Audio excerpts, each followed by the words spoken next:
Ayan guys, nakita nyo yan? Yung apat na parang stainless na bakal. Beware of hot surface. Ayan.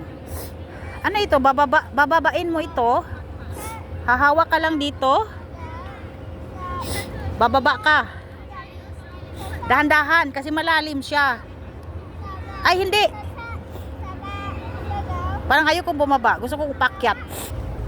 Ayan guys, try kong bumaba dito guys. Oh. Kapit na kapit yung ano. Kapit na kapit yung semento. Kapit na kapit sa sapatos ko. Oh, hindi siya madulas. Kahit bumaba ka pa ng bumaba doon sa baba. Ay, ang galing. Oh, hindi siya madulas guys. Oh, tingnan mo. Paakyat naman doon. Oh, di ba? Ang galing. Hindi siya madulas. Tingnan mo yung babae umakyat oh. Oh, di ba mabilis lang. Hindi madulas.